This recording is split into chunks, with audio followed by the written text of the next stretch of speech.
Welcome to my channel one more week. Some of you have been asking me to make a cheesecake, so this video is to please you guys. So I'm making a delicious cheesecake, and remember, if you have any requests, don't hesitate to write me on my inbox. We are going to be using 16 graham crackers. If you like your crust to be a little thicker, you can add a couple more. Also, you can always buy the crust and make it from scratch if you prefer to. We are going to break our crackers to add it to our blender or food processor. We're going to blend our crackers so we make some crumbs. We are going to be using 4 tablespoons of butter. We need our butter to be melted, so we're going to add it to our microwave for 30 seconds.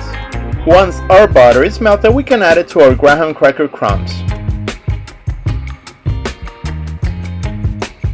Add a 1/4 cup of sugar and a 1/4 teaspoon of cinnamon. We're going to mix it around and make sure we don't have any large chunks in our crumbs. We're going to make a small scoop to make sure we have the right consistency for the crust of our cheesecake. If you see that it's dry and it crumbles apart, add a little bit more of butter. In this case, we're using a round 10-inch tray, so we're gonna add our crumbs to make our cheesecake crust. We're going to use a cup or something with a flat bottom so we can start pushing our crumbs around to form our cheesecake crust.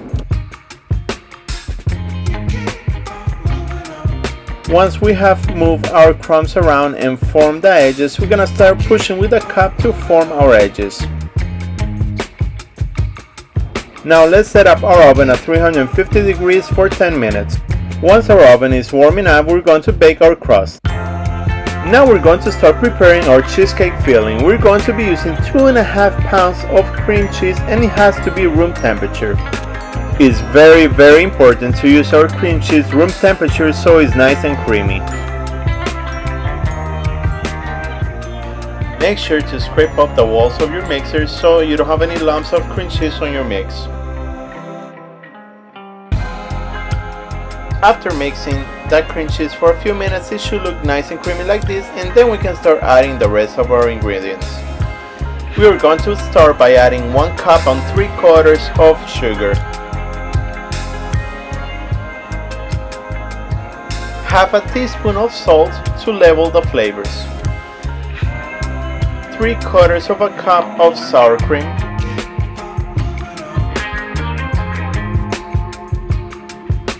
we're going to use 5 whole eggs and 2 egg yolks, and they're going to be room temperature. Now we're going to slowly add our eggs to our cheesecake mix.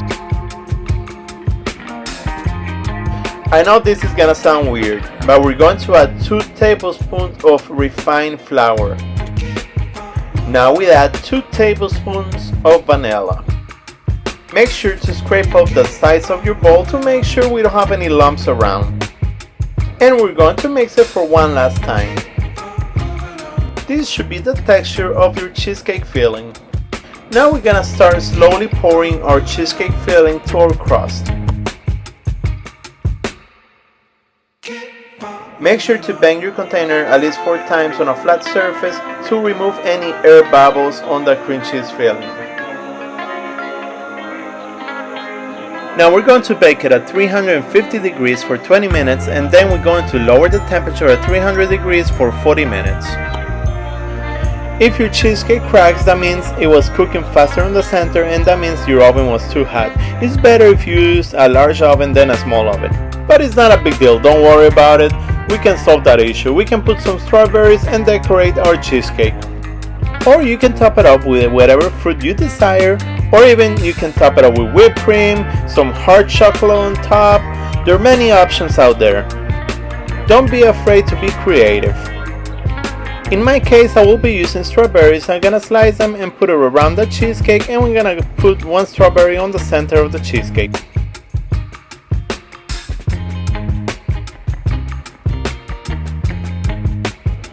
Hopefully you have enjoyed this delicious recipe, and if you haven't subscribed yet, make sure you subscribe, click the bell, and share with your friends. I will see you next week for a brand new video. And remember, all the ingredients can be found on the description box. Enjoy! This looks delicious. Now it's time to enjoy this delicious cheesecake.